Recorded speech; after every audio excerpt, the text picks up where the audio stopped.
Bismillahirrahmanirrahim. Elhamdülillahi Rabbil alemin. Vessalatu vesselamu ala eşrefil enbiyai vel murselin. Nebiyyina Muhammedin ve ala alihi ve ashabihi ecma'in. Rabbi şrahli sadri ve yessirli emri. Vahlul ugdeten min lisani yefkahu kavli. Allahümme allimna ma yenfa'una. Venfa'na bima allamtana ve zidna ilmen. وأصلح لنا شأننا كله ولا تكلنا إلى أنفسنا طرفة عين. Əziz, qiymətli qardaşlar, dəyərli cəmaat, hörmətli böyüklər, ağsaqqallar. Aləmlərin Rəbbi olan Allaha sonsuz həmd sənalar olsun. Onun sonuncu Peyğəmbəri Muhammed sallallahu aleyhi və səlləmə, onun ailəsinə, sahabələrinə, əhl-i beytinə, və qiyamət gününədək onlara gözəl şəkildə tabi olanlara Allahın salavatı, salamı, xeyir duası, bərəkəti olsun. Həmd olsun uca Allaha, Allah Teala bizləri gözəl, xeyirli məclis olan elm məclisində cəm edib toplayıb. Həqiqətən də insanın elm öyrənməsi, öyrəndiyi elmlə əməl etməsi, bu elmi, bu əməli başqalarına öyrədib çatdırması Allah yanında ən qiymətli, ən dəyərli əməl sayılır. İmam Əhməd İbn Həmbəl, Allah ona rəhmət etsin, deyir ki, Lə məfilə li tələbil ilmi. Elm öyrənməyə oxşar heç nə yoxdur. Onun məsəlində, onun bənzərində heç nə yoxdur. Bu elm dinimizin əsası olan tövhidin ən birinci şərtidir. Tövhidin, La ilahe illallah kəlməsinin ən birinci şərtidir. Onun mənasını başa düşməkdən qabaq, onunla öyrənib əməl etməkdən qabaq, ona insanları təbliğ edib çatdırmamışdan qabaq ən birinci şərti. Allah Teala Muhammed surəsində buyurur, Fa'ləm ənəhu la ilahe illallah və istəğfir li zənbikə və lil mu'mininə vəl mu'minət. Sən bil ki, Allahdan başqa ibadətə haqqı çatan məbud yoxdur. Radiyyət sənədir. Sən ilk öncə bil, öyrən, Allahdan başqa ibadətə haqqı çatan məbud yoxdur. Sonra həm öz günahlarının bağışlanması üçün Allaha dua et, həm də mömin kişilərdə, mömin qadınların günahlarının bağışlanması Allaha dua et. İmam Buxari rahimehullah bu ayə haqqında deyir ki, Əl-ilmu qabləl qavli vəl-əməli. Elm öyrənmək, söz danışmaq və əməl etməkdən qabaq gəlir. Bu elm yeganə nimətdir ki, Allah Teala elçisi, Rasulü Musa aleyhissalama deyir ki, onun artmağını məndən istə. Və qul Rabbi zidni ilmən. Ey Rəbbim, mənim elmimi artır. Allaha dua edib, Allahdan elminin artmağını istəyir. Bu elm o qədər dəyərlidir ki, Allah Teala onun əhlinin şahidliyin, öz şahidliyindən sonra və mələklərin şahidliyindən sonra zikr edir. Uca Allah buyurur, Şəhidallahu ənəhu la ilahə illəhu vəl mələikətu və ulul ilmi qaimən bil qisti. Allah Teala şahidlik etdi ki, özündən başqa ibadətə haqqı çatan məbud yoxdur. Və mələklər şahidlik etdilər və elm əhli şahidlik etdi. Uca Allah buyurur, Qul həl yəstəvillezine ya'lemun vellezine la ya'lemun.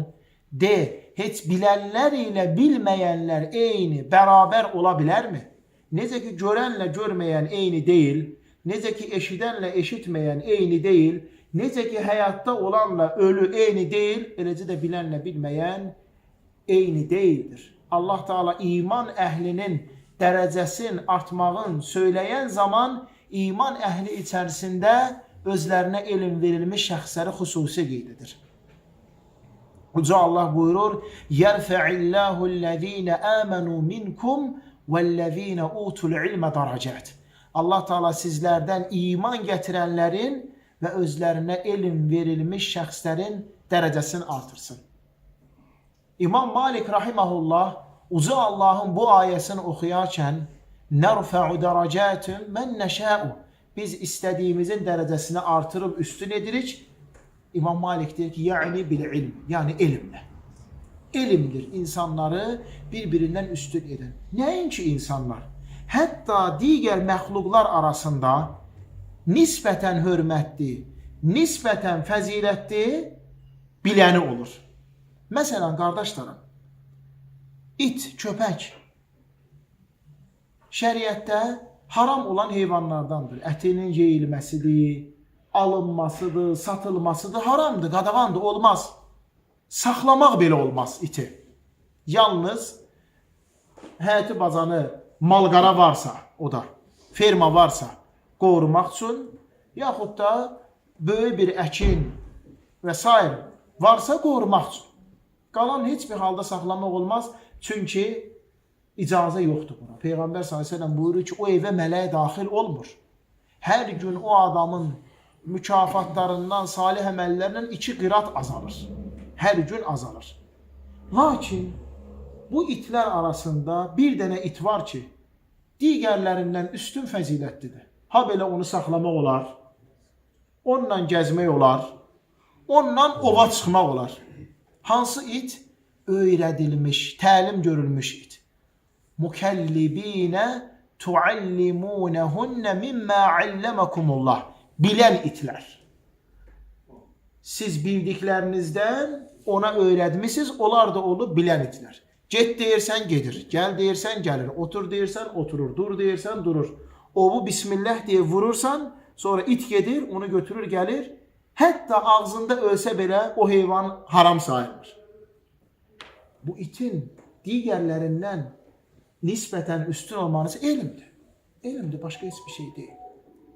Elm, Rasul sallallahu aleyhi və səlləm duaların ən çox qəbul olunduğu yerdə Allahdan elmin, faydalı elmin olmağını istəyir. Allahümmə inni əsəlükə ilmən nafi'ən və rizqan tayyibən və əmələn mütəqabbələn. Allahım səndən faydalı elm istəyirəm, qəbul olan əməl istəyirəm, halal, gözəl ruzi istəyirəm. Bu elmin məclisləri bu dünyadakı cənnət bağçalarıdır. Allah Resulü sallallahu aleyhi və səlləm buyurur, elm məclisləri bu dünyadakı cənnət bağçalarıdır. Bu elmin məclisləri iştirak edib oturanların bağışlanıb əfv olunduğu məclislərdir. Allah Resulü sallallahu aleyhi və səlləm buyurur, elm məclislərində olanları Allah bağışlayıb əfv edir. Mələkləri də şahid gətirir ki, mən onları bağışlayıb onları əfv elədim. Hətta ola bilsin orada kimsə elm üçün gəlməyib.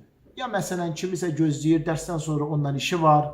Ya məsələn yoldan keçirdi, görür cəmaat toplaşıb, maraqlı nəsə var burada, mən də oturum. Nə niyyət nə olursa olsun. Allah Teala deyir, mən onu da bağışladım. Ona görə ki, elm məclislərində oturub, durub, orada olan insanlarla yoldaşlıq edənlər bədbəxt olmaz. Elm məclisləri mələklərin məclisləridir. Mələklər axtarırlar, araşdırırlar, baxırlar, görək bugün harada dərs var? Harada elm məclisi var? Elə ki tapırlar, gəlirlər, özləri o məclisdə iştirak edirlər. Digər qardaşlarını da çağırırlar ki, gəlin, gəlin, axtardığımız buradadır, tapdıq.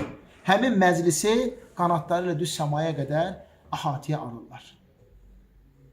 Bu qədər üstün, bu qədər əzəmətlidir elm məclisləri.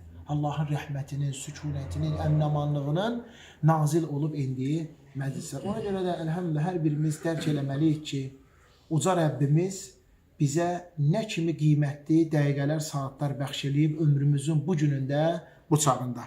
Qiymətli qardaşlar, əziz cəmaət, bizlər sizlər ilə bir müddət əvvəl böyük İslam alimi Şeyx Muhammed ibn Abdülvahhab ibn Süleyman Ət-Təmimi rahiməhullahın Əl-Usulü Thələthətu və Ədillətuhə 3 əsas və onların dəlilləri kitabını şərhi ilə, izahı ilə oxumağa başlamışdır. İnşallah qaldığımız yerdən o əzəmətli kitabı faydalı, bizim üçün həm dünyada əsas olan 3 əsas, həm qəbirdə əsas olan 3 əsas, həm də qəbirdən qalxdıqdan sonra əsas olan 3 əsası şərhini, izahını öyrənməyə böyük alim Şeyx Muhammed ibn Salih Əl-Üseyminin, Allah Teala ona rəhmət etsin, izahı, şərhi ilə.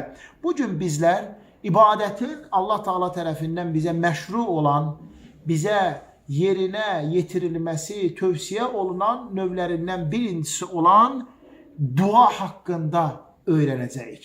Müəllif buyurur ki, وَأَنْوَاعُ الْعِبَادَةِ الَّتِي أَمَرَ اللّٰهُ بِهَا Allahın əmr etdiyi ibadətlərdən, məsələn, əl-İslamu vəl-İmanu vəl-İhsan, İslam, iman və ihsan. وَمِنْهَا sonra sayır, İslamdan nələr sayılır? Əd-duau, Allaha dua etmək, əl-xavfu, Allahdan qorxmaq, ət-təvəkkülü, Allaha təvəkkül etmək, Allaha bel bağlamaq, ər-rəcəu, Allaha ümid bəsləmək, Allah yanında olan nemətləri istəmək.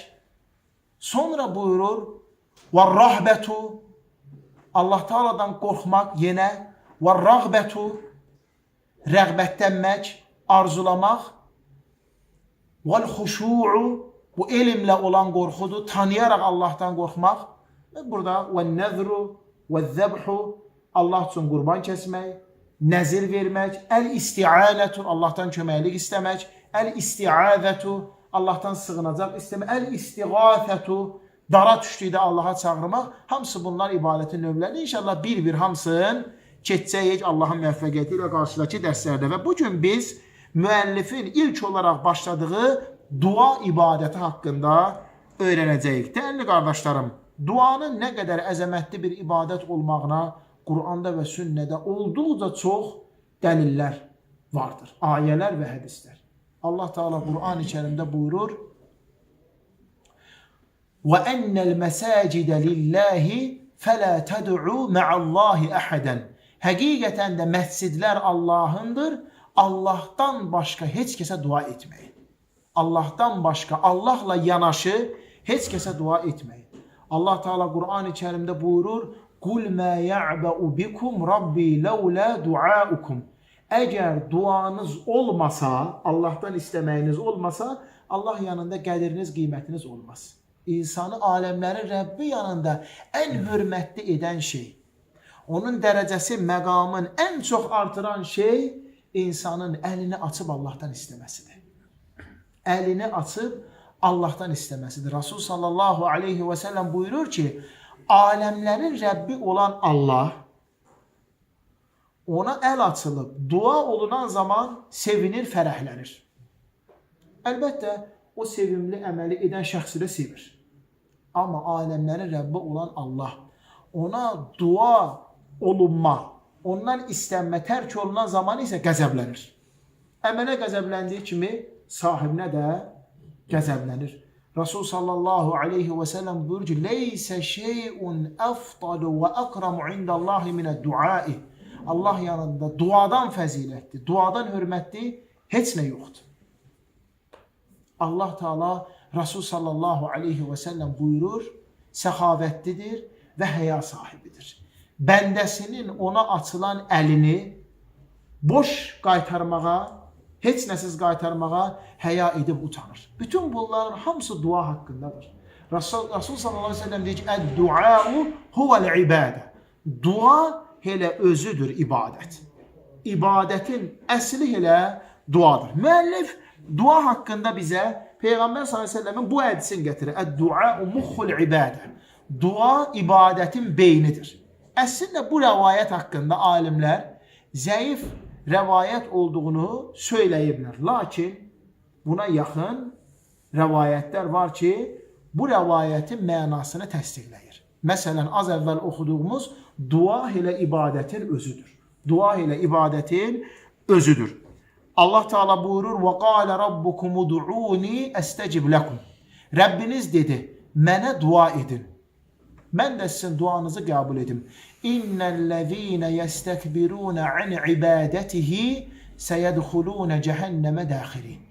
Həqiqətən də Allaha ibadət etməyi özlərinə sığışdırmayanlar duanı ibadət adlandırdı. Cəhənnəmə rusvay olaraq girəcəklər. Baxın, bu ayə çox qiymətli faydaların olduğu bir ayədir. İçərisində çoxlu faydalar var. Ən birinci, bizə Rəbbimiz müraciət edir. Bizi dəvət edir, bizi təşviq edir. Bizi çağırır ki, udu'uni, mənə dua edin. Yəni, mənim bəndələrim, sizin üzərinizə düşən mənə dua edib məni çağırmaqdır. Məndən istəməkdir. Sonra buyurur, əstəcib ləkum. Mən sizin duanızı qəbul edim. Burada həm Allahın üzərinə düşən işlər var, həm bəndənin üzərinə düşən işlər var. Bəndənin haqqı odur ki, Allahın bəndəsi üzərində olan haqqı odur ki, bəndə Allahdan istəsin, Allahdan qeyri heç kimdən istəməsin. Allaha dua edib, Allahdan istəsin, Allahdan qeyri heç kimdən istəməsin. Sonra Allah Teala öz fəziləti ilə bizlərə buyurur ki, bəndənin də Allah üzərində olan haqqı var, Allah Teala onun duasını qəbul edir. Bu da Allahın işidir. Yəni sənin işin Allaha dua edib Allahdan istəməkdir. Allah Teala'nın işi isə sənin etdiyin duanı qəbul etməkdir. Necə, nə cür? Aləmlərin Rəbbi olan Allah Subhanahu Teala geniş hikmət sahibidir. İnsan dua eləyəndə ya Allah Teala onun istədiyini ona bu dünyada dərhal verir. Bu duanın qəbul olunmasında ən belə deyək, faydası az olandır əslində. Faydası az olandır. Yəni mən sizi aşağıdan ən fəzilətliyə doğru sıralayıram. Yəni sənin istədiyin sənə istədiyin kimi verilir. Bundan daha yaxşısı isə Allah Teala sənin duan səbəbi ilə duanı qəbul bu cür edir. Başına gələn müsibəti, bəlanı səndən soruşturur. Yəni sən ola bilsin ki, bir şey istəyirsən. Amma Allah Teala onu qəbul edir, başqa daha sənə xeyirli, faydalı formada səndən müsibəti, bəlanı uzaqlaşdırır. Bu ikinci. Daha yaxşısı isə bu ən üstünüdür. Saxlayır, onun mükafatını sənə axirətdə verir. Qiyamət günü də biz bildiyimiz kimi Allah Teala yaxşı əməlin mükafatını 10 mislindən başlayaraq 700 misli və daha artıqla verir. Əslində ən yaxşısı da budur. Ömər radiyallahu anhu deyir ki, mənim üçün maraqlıdır, dua edən zaman bunların hansı qəbul olur? Allah Subhanahu Taala'nın işidir. Əsas vacib olan mən dua edirəm, bilirəmmi? Yəni mənim Allahın mənə buyurduğu ud'uni, mənə dua edin, ona əməl edə bilirəmmi? Ona görə dəyərli qardaşlar, duanı mömin daima həyatının ən əsas parçalarından biri etməlidir. Allah Teala buyurur: "Və izə səələkə ibadi anni fe inni qarib." Bəndələrim səndən mənim haqqımda soruşduqda mən onlara yaxınam. Demir de ki mən onlara yaxınam. Birbaşa deyir ki mən onlara yaxınam. Ucibu da'vete da'i izə da'ani. Mənə dua edən şəxsin duasını dua etdiyi vaxt qəbul edirəm. Allah bilir bizə. Mənə dua edən şəxsin duasını dua etdiyi vaxt qəbul edirəm. Yaxşı, necə buna nail olaq? Ki biz dua edən duamız qəbul olsun. Allah Teala ayənin arxasında deyir: "Fəliyəstəcibu li vəlyu'minu bi la'allahum yerşudun." Qoy onlar birinci mənim dəvətimə cavab versinlər. Aydındır? Mən onları tövhidə çağırıram, tövhidə gəlsinlər. Şirkdən çəkindirəm, şirkdən çəkinsinlər. Sünnəyə dəvət edirəm, sünnəyə gəlsinlər. Bidatdan çəkindirəm, bidatdan çəkinsinlər. Mən onları namaza çağıram, namaza gəl. Orada çağıram, orada Allah'tan olan çağırışları var axı. Sən bu çağırışlara riayət edəndə Allah Teala sənin duanı qəbul edir və sonra duanın qəbul olması üçün gərək Allaha inanasan da axı. İman gətirəsən Allaha. Bax beləcə insan doğru yolu tapır. Demək, insanın dua etdiyi vaxt duasının qəbul olması üçün bir insan həqiqətən dua etdiyi Allaha inanmalıdır. Qəlblə, sözlə, əməllə, bir də ki Rəbbinin çağırdıqlarına icabət edir. O zaman onun duası qəbul olur. Değerli qardaşlarım, əlbəttə bunlar hamısı aləmlərin Rəbbi olan uca Allaha dua etməkdir və əksi isə insanların aləmlərin Rəbbi olan uca Allahdan qeyrisinə dua etməsi Allah yanında ən böyük günahdır. Ən bağışlanmaz günahdır. Sahibinə cəhənnəmi haram edən günahdır. Bu da şirkdir. Bu da şirkdir. Allah qala Allah'tan başkasına dua edip Allah'tan başkasından istemek, demek, çağırmak. Mesela ey filan kəs mənə yemək ver, ey filan kəs məni ruziləndir, ey filan kəs mənə kömək ol və s. kimi değerli qardaşlarım qeybdə olan yaxud dünyasını dəyişən şəxsə dua etmək. Yəni qeybdə olan ayrıdır, dünyasını dəyişən ayrıdır. Dünyasını dəyişib ölüb, qeybdə olan isə sənin yanında olmayandır. Əziz qardaşlarım, dua iki növdür. İki növdür. Duaul ibadə və duaul məsələ. İbadət duası və istək duası. Müəllif buyurur ki, فالدعاء المسألة هو دعاء الطلب أي طلب الحاجة. Yani bir şeyi tələb edirsən duanda, yaxud da bir şeyi istəyirsən. Buna ehtiyaclara aiddir. Və huve ibadetun. Və bu da ibadətdir. İzə kânə minəl abdi li rabbihi. Əgər qul Rəbbinə dua edirsə. Qul Rəbbinə dua edirsə.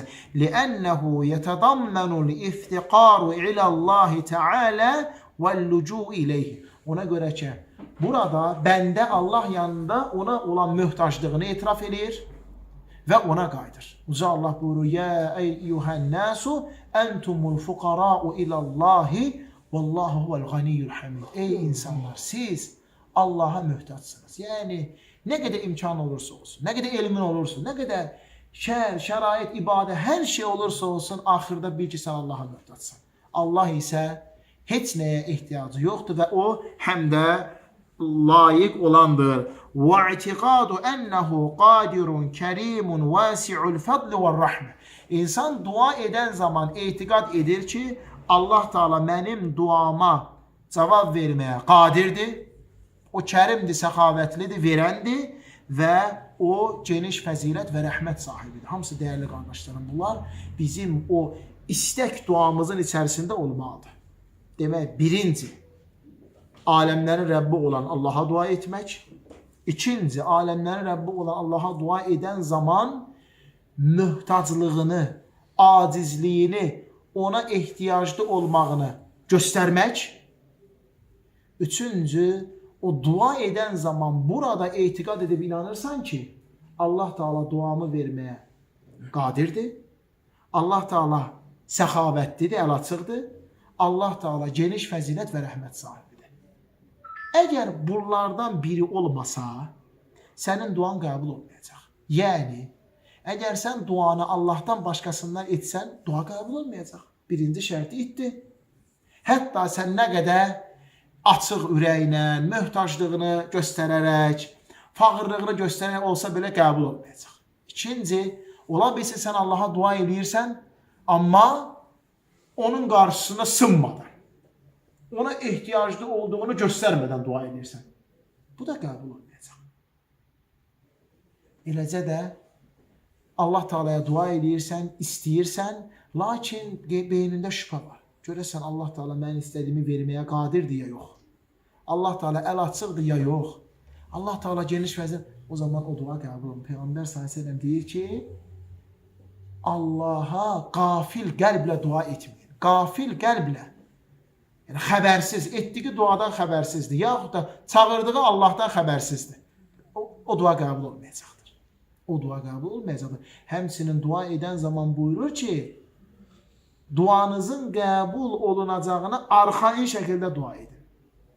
Və dua edən zaman axırda inşallah demək. Yəni Allah istəsə demək. Bəzi insanlar da var. Allah kömək olsun inşallah. Dəyərli qardaşlarım, inşallah duada istifadə olunmur. İnşallah duada istifadə olunmur. İnşallah istifadə olunur dünyəvi şeylərdə. Məsələn, mən sabah Bakıya səfər edəcəm inşallah. Niyyətdir, məqsəddir, dünyəvi işdir. Mən filan işi görəcəm inşallah. Yəni Allah istəsə mən filan işi görəcəm. Allah istəsə mən Bakıya səfər edəcəm. O duada deyəndə Allah kömək olsun inşallah. Allah əminəmanlıqlı eləsin inşallah. Yəni Allah istəsə kömək olsun.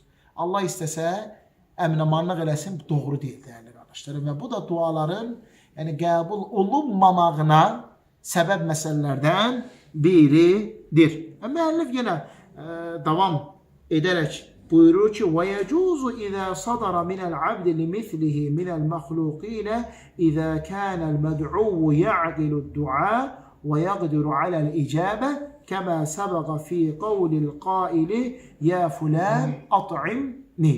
İnsan həyatda olan, yanında olan, eləcə də tələb etdiyini yerinə yetirməyə qadir olan şəxsdən köməklik istəyə bilər.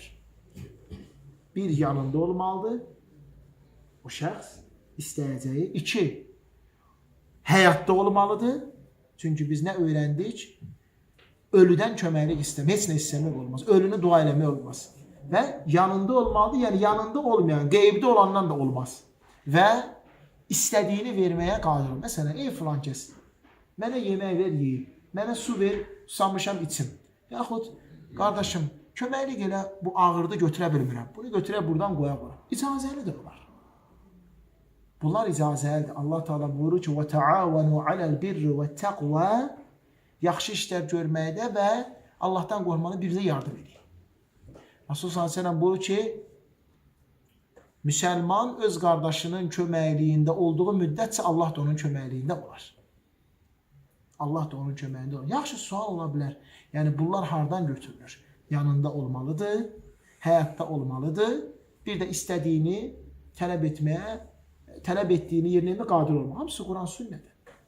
Hamısı Quran sünnədən deyənli qalırsan. Allah subhanahu teala buyurur ki, məni çağırın. Ölmüşləri çağırmayın, onlar eşitmirlər. Fatir surəsində uzaq Allah buyurur. Onlar eşitmirlər. Eşitsələr belə sizin istədiyinizi verməyə qadir deyirlər. Və qiyamət günü üzünüzə duracaqlar. Sizin Allah subhanahu teala buyurur. Və sizin Allaha şərik qoşmağınızı inkar edəcəklər.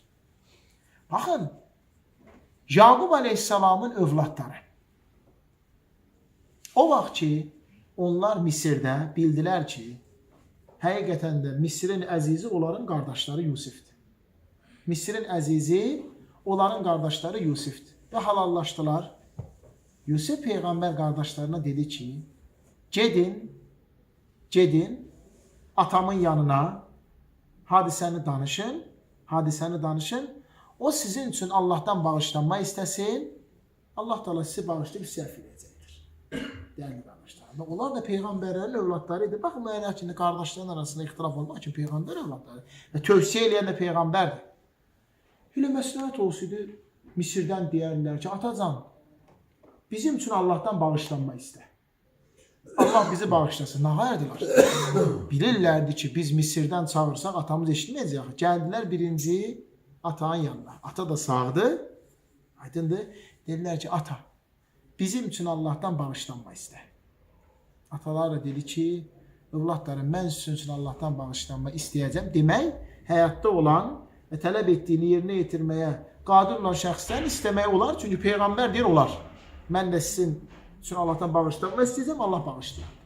Biz dəyərli qardaşlarım. Elə məsləhət olsaydı, oradan deyərdilər, yox, canına gəlməyə lazımdır və istəmək lazımdır. Çoxdur Quranda, sünnədə buna aid olan dəlillər, qiymətli dəyərli qardaşlarım. Duanın ikinci növü isə, dəyərli qardaşlarım, duaul ibadə, ibadət duası. Demək, az əvvəlki istək idi, bu isə ibadət duasıdır. Bu nədir, dəyərli qardaşlarım? Fəin yətəəbbədə bihi lil-məd'uvi طلبا لثوابه وخوفا من عقابه وهذا لا يصح لغير الله وصرفه لغير الله شرك أكبر مخرج عن الملة وعليه وعيد. Yəni Allah'a edilən hər bir əməl əslində ibadət duası sayılır. Allah'a edilən hər bir əməl, namaz qılmaq, oruç tutmaq, salavat demək, sünnədə gələn duaları, zikirlər etmək əslində nədir? Hamısı ibadət duası sayılır. İnsanın bu duaları etməkdə də birinci, savaba Allah yanında çatmaq, ikinci, birdən əməllə qəbul olunmaz, onun qorxusunu keçmək. Bəli, ibadətlərdə də əziz qardaşlarım, necə ki, az əvvəl istək duasında şərtlər var idi. Birinci, Allahdan istəməlisən. Sonra Allahdan istəyən zaman fağırlığı, ehtiyaclığı etiraf eləməlisən. Sonra inanmalısan ki, Allah Teala mənim verdiyimi cavab verməyə qadir, istədiyimi verməyə qadirdir. Allah Teala fəzilət və rəhmət sahibidir və Allah səxavətlidir. Bu istək duasındakı qaydalardır. İbadət duasında isə mən Allaha ibadət edirəm, Allah yanında olan nemətlərə, savablara nail olmaq üçün, onun razını qazanmaq, bir də əzabdan qorxaraq. Birdən Allah məndən qəbul eləməz və mən əzaba düşərəm, dəyərli qardaşlarım. Baxın, Allah Teala elə burada bizlərə buyurur ki, İnnəl-ləzīnə yəstəkbirunə an ibadəti, həqiqətən də mənə ibadət etməyi özünə sığışdırmayanlar Təkcə dua yox, digər ibadətlərdə.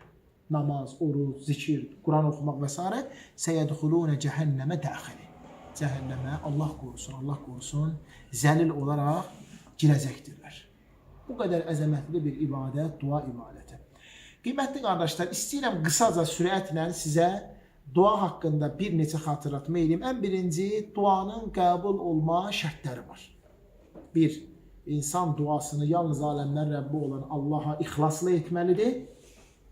İki, Peyğəmbər sallallahu aleyhi və səlləmin sünnəsinə uyğun, müvafiq qaydada etməlidir. Və bu duanın qəbul olma şərtidir. Duanın qəbul olma vaxtları var. Vaxtlarından məsələn, Arafa günü edilən dua qəbul olunan duadır. Duanın qəbul olma vaxtlarından məsələn, oruclunun oruclu halda ikən etdiyi dua qəbul olur. Duanın qəbul olma vaxtlarından məsələn, Qədir gecəsi edilən dua qəbul olur. Duanın qəbul olma vaxtlarından məsələn, cümə günü asr namazı ilə məğrib namazının anası məğribə az qalmış. Bunlar duanın qəbul olma vaxtlarıdır. Duanın qəbul olma vaxtlarından namazda, axırıncı təşəhhüddə Təhiyyatını oxudun, Allahümmə sallini oxudun, Allahümmə bəriki oxudun, Allahümmə inni əuzubəkə min əzəbil qabri oxudun və sonra başlasan dua eləməyə salama qədər olan məsafə.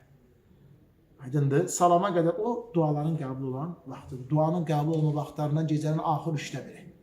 Allah Teala dünya səmasına enir, mənə dua edən varmı, onun duasını qəbul edin, məndən istəyən varmı, onun istədiyini verir, məndən bağışlamaq istəyən varmı, onu bağışlayın. Hamısı duanın qəbul olma vaxtlarıdır. Duanın qəbul olma halları, məsələn, səfərdə olanda. Səfərdə olanda insanın duası qəbul olur. Məsələn, yağış yağanda göyün qapıları açılır, insanın duası qəbul olur. Məsələn, xəstə və darda olanda, çıxılmaz bir vəziyyətdə olanda Allah Teala insanın duasını qəbul edir. Məsələn, insan dəstəmaz alıb gecə yatıb. Birdən ayılıb yerin içində. Dua eləsə Allah Teala onun duasını qəbul edir.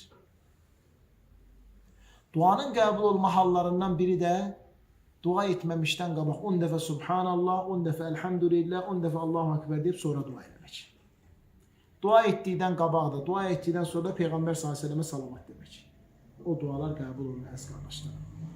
Yenə də yerinin içərisində ayılan zaman dəstəmaz aldın, yatdın və yaxud da birdən dəstəmazsız yatdın. Yerində ayıldın. Əgər bu zikirləri oxusan, Elhamdülillah və Subhanallah və la ilahə illallah və Allahu Ekber və la havlə və la quvvətə illə billah deyib dua etsən, Allah Teala sənin duanı qəbul edir.